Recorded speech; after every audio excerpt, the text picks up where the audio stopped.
أعوذ بالله من الشيطان الرجيم. بسم الله الرحمن الرحيم. الحمد لله الذي أنزل على عبده الكتاب ولم يجعل له عوجا قيما لينذر بأسا شديدا من لدنه ويبشر المؤمنين الذين يعملون الصالحات أن لهم أجرا حسنا ماكثين فيه أبدا وينذر الذين قالوا اتخذ الله ولدا ما لهم به من علم ولا لآبائهم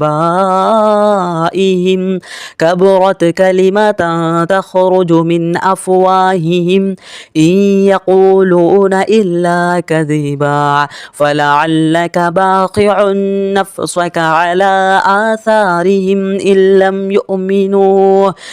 لم يؤمنوا بهذا الحديث أسفا إنا جعلنا ما على الأرض زينة لها لنبلوهم أيهم أحسن عملا وإنا لجاعلون ما عليها صعيدا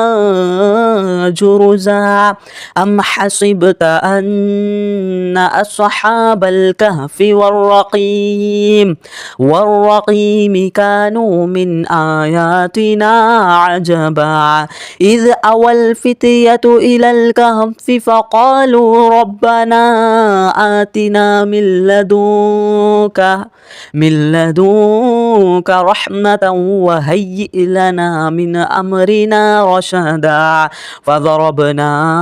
على آذانهم في الكهف سنين عددا ثم بعثناهم لنعلم أي الحزبين أحصى لما لبثوا أمدا نحن نقص عليك نبأهم بالحق إنهم فتية آمنوا بربهم وزدناهم هدى وربطنا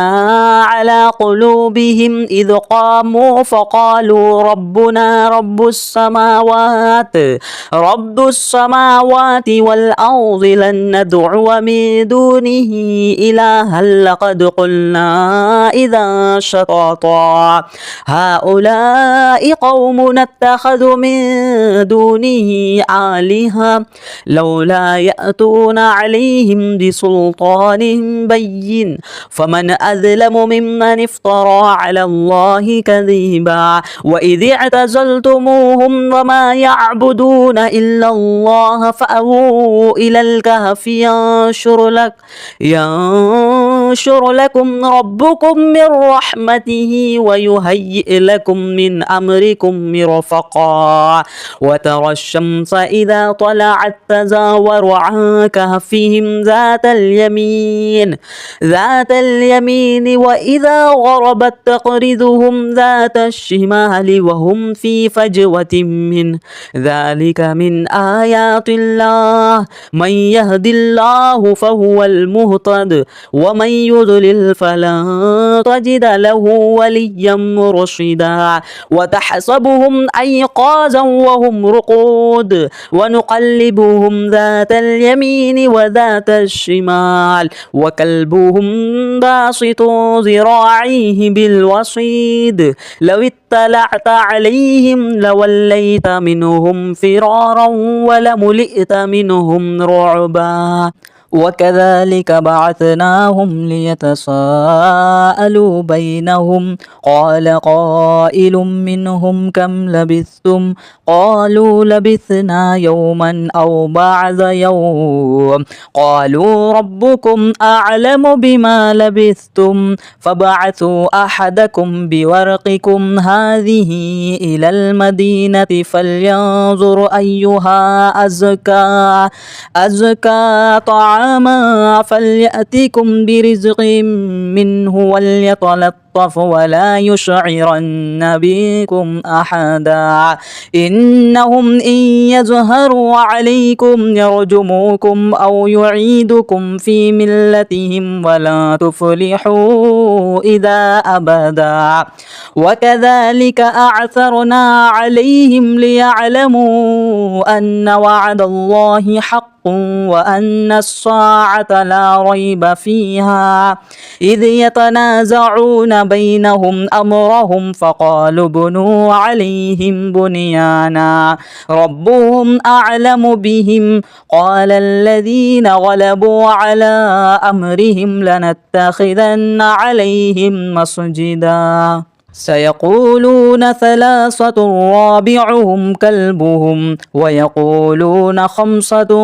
سادسهم كلبهم رجما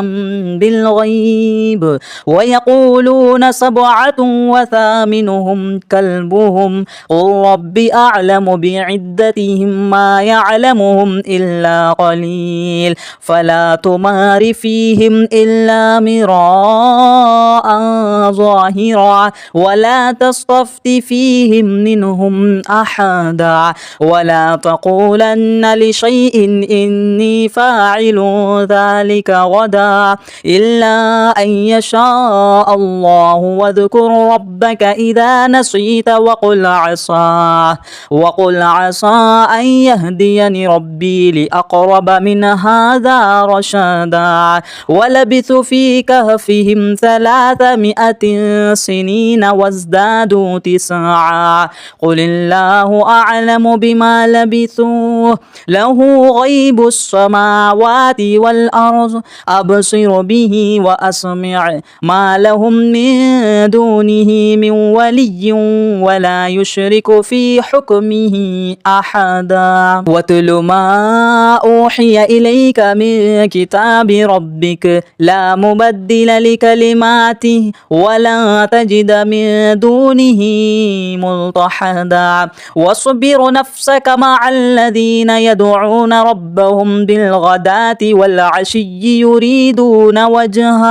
يريدون وجهه ولا تعد عيناك عنهم تريد زينة الحياة الدنيا ولا تطع من أغفلنا قلبه عن ذكرنا واتبع هواه وكان أمره فرطا وقل الحق من ربكم فمن شاء فليؤمن ومن شاء فليكفر إنا أعتدنا للظالمين نارا أحاط بهم سرادقها وإن يستغيثوا يغاثوا بماء كالمهل يشوي الوجوه بئس الشراب وساءت مرتفقا إن الذين آمنوا وعملوا الصالحات إنا لا نضيع أجر من أحسن عملا أولئك لهم جنات عدن تجري من تحتهم الأنهار يحلون فيها من أساور من ذهب ويلبسون ثيابا خضرا من سندس واستبرق متكئين فيها على الأرائك نعم الثواب وحسنت مرتفقا واضرب لهم مثلا رجلين جعلنا لأحدهما جنتين من أعناب وحففناهما بنخل وجعلنا بينهما زرعا كلتا الجنتين آتت أكلها ولم تظلم منه شيئا وفجرنا خلالهما نهارا وكان له ثمر فقال لصاحبه وهو يحاوره أنا أكثر منك مالا وعز نفرا ودخل جنته وهو ظالم لنفسه قال ما أظن أن تبيد هذه أبدا وما أظن الساعة قائمة ولئن رددت رددت إلى ربي لأجدن خيرا منها منقلبا. قال له صاحبه وهو يحاوره أكفرت بالذي خلقك من تراب ثم من نطفة ثم سواك رجلا لكن هو الله ربي ولا أشرك بربي أحدا. ولولا إذ دخلت جنتك قلت ما شاء الله لا قوة إلا بالله إن ترني أنا أقل منك مالا وولدا فعسى ربي أن يؤتيني خيرا من جنتك ويرسل عليها حسبانا من السماء فتصبح صعيدا زلقا أو يصبح ماؤها غورا فلا تستطيع له طلبا. وأحيط بثمره فأصبح يقلب كفيه على ما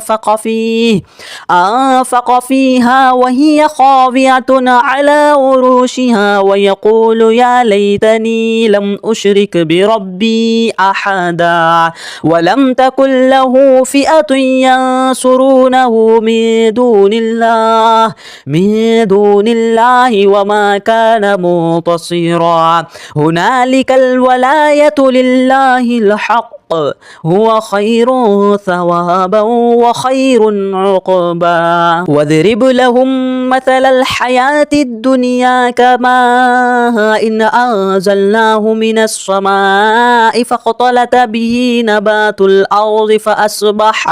فأصبح هشيما تذروه الرياح وكان الله على كل شيء مقتدرا. المال والبنون زينة الحياة الدنيا والباقيات الصالحات خير عند ربك ثوابا وخير أملا. ويوم نسير الجبال وترى الأرض بارزة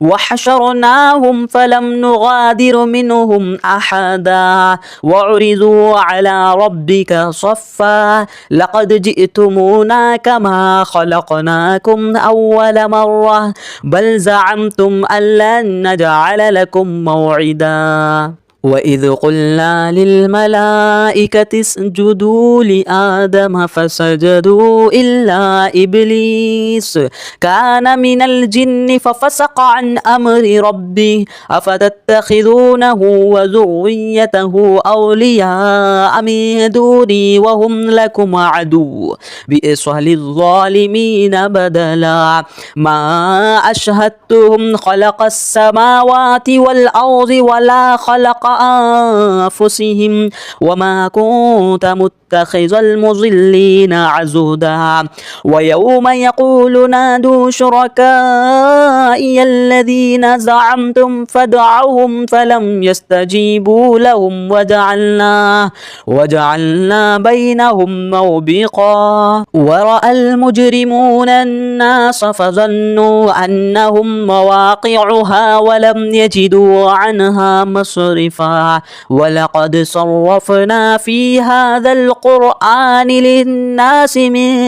كل مثل وكان الإنسان أكثر شيء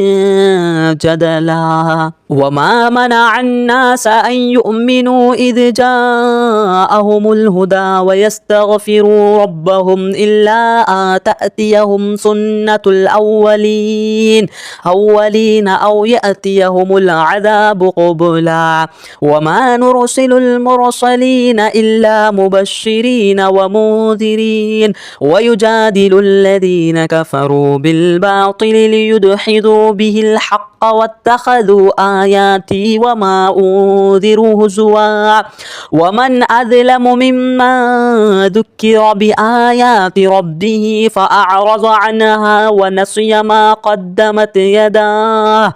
إنا جعلنا على قلوبهم أكنة أن يفقهوه وفي آذانهم وقرا وإن تدعهم إلى الهدى فلن يهتدوا إذا أبدا. وربك الغفور ذو الرحمة لو يؤاخذهم بما كسبوا لعجل لهم العذاب بل لهم موعد لن يجدوا من دونه موئلا وتلك القرى أهلكنا لهم لما ظلموا وجعلنا لمهلكهم موعدا وإذ قال موسى لفتاه لا أبرح حتى أبلغ مجمع البحرين أو أمضي حقبا فلما بلغ مجمع بينهما نسي حوطهما فاتخذ سبيله في البحر سرابا فلما جاوز قال لفتاه آتنا غداءنا لقد لقينا من سفرنا هذا نصبا قال أرأيت إذ أوينا إلى الصخرة فإني نسيت الحوت وما أنسانيه إلا الشيطان أن أذكره واتخذ سبيله في البحر عجبا قال ذلك ما كنا نبغي فارتد على آثارهما قصصا فوجد عبدا من عبادنا آتيناه رحمة من عندنا وعلمناه من لدنا علما قال له موسى هل أتبعك على أن تعلمني مما علمت رشدا قال إنك لن تستطيع معي صبرا وكيف تصبر على ما لم تحط به خبرا قال ستجدني إن شاء الله صابرا ولا أعصي لك أمرا قال فإن اتبعتني فلا تسألني عن شيء حتى أحدث لك منه ذكرا فانطلقا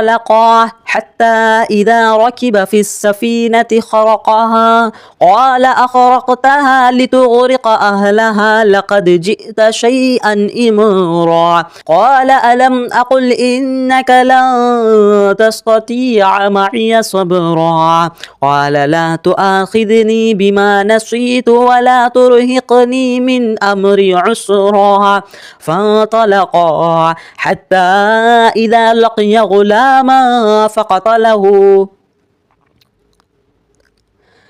فانطلقا حتى إذا لقي غلاما فقتله قال أقتلت نفسا زكية بغير نفس لقد جئت شيئا نكرا قال ألم أقل لك إنك لن تستطيع معي صبرا قال إن سألتك عن شيء بعدها فلا تصاحبني قد بلغت من لدني عذرا فانطلقا حتى إذا أتيا أهل قرية استطعما أهلها فأبوا أن يضيفوهما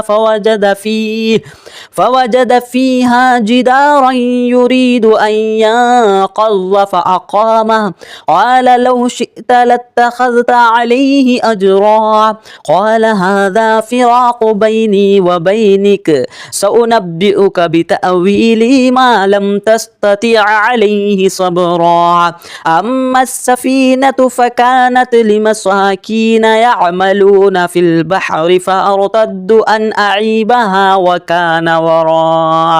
وكان وراءهم ملك يأخذ كل سفينة غصبا وأما الغلام فكان أبواه مؤمنين فخشينا أن يرهقهما طغيانا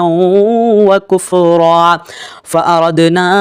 أن يبدلهما ربهما خيرا منه زكاة وأقرب رحما وأما الجدار فكان لغلامين يتيمين في المدينة وكان تحته كنز لهما وكان صبابا وكان أبوهما صالحا فأراد ربك أن يبلغ أشدهما ويستخرج كنزهما رحمة من ربك وما فعلته عن أمري ذلك تأويل ما لم تستطع عليه صبرا ويسألونك عن ذي القرنين قل سألت عليكم منه ذكرا إنا مكنا له في الأرض وآتيناه من كل شيء سببا فأتبع سببا حتى إذا بلغ مغرب الشمس وجدها تغرب في عين حمئة ووجد عندها قوما قلنا يا ذا القرنين إما أن تعذب وإما أن تتخذ فيهم حسنا قال أما من ظلم فسوف نعذبه ثم يرد إلى ربه فيعذبه عذابا نكرا وأما من آمن وعمل صالحا فله جزاء الحسنى وسنقول له من أمرنا يسرا ثم أتبع سببا حتى إذا بلغ مطلع الشمس وجدها تطلع على قوم لم نجعل لهم من دونها سترا كذلك وقد أحطنا بما لديه خبرا ثم أتبع سببا حتى إذا بلغ بين السدين وجد من دونهما قوما لا يكادون يفقهون قولا قالوا يا ذا القرنين إنا يأجوج ومأجوج مفسدون في الأرض فهل نجعل لك خرجا على أن تجعل بينهما وبينهم سدا قال ما مكني فيه ربي خير فأعينوني بقوة أجعل بينكم وبينهم ردما آتوني زبر الحديد حتى إذا ساوى بين الصدفين قال انفخوه حتى إذا جعله نارا قال آتوني أفرغ عليه قطرا فما استطاعوا أن يظهروه وما استطاعوا له نقبا قال هذا رحمة من ربي فإذا جاء وعد ربي جعله دكا وكان وعد ربي حقا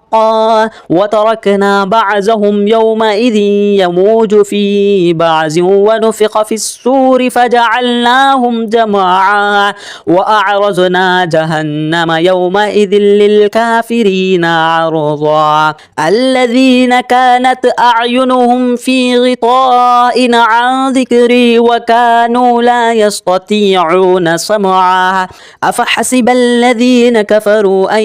يتخذوا عبادي من دوني أولياء إنا أعتدنا جهنم للكافرين نزلا قل هل ننبئكم بالأخسرين أعمالا الذين ضل سعيهم في الحياة الدنيا وهم يحسبون أنهم يحسنون صنعا أولئك الذين كفروا بآيات ربهم ولقائهم فحبطت أعمالهم فلا نقيم لهم يوم القيامة وزنا ذلك جزاؤهم جهنم بما كفروا واتخذوا آياتي ورسلي هزوا إن الذين آمنوا وعملوا الصالحات كانت لهم جنات الفردوس نزلا خالدين فيها لا يبغون عنها حولا قل لو كان البحر مدادا لكلمات ربي لنفد البحر قبل أن تنفد كلمات ربي ولو جئت جئنا بمثله مددا قل إنما أنا بشر مثلكم يوحى إلي أنما إلهكم إله واحد فمن كان يرجو لقاء ربه فليعمل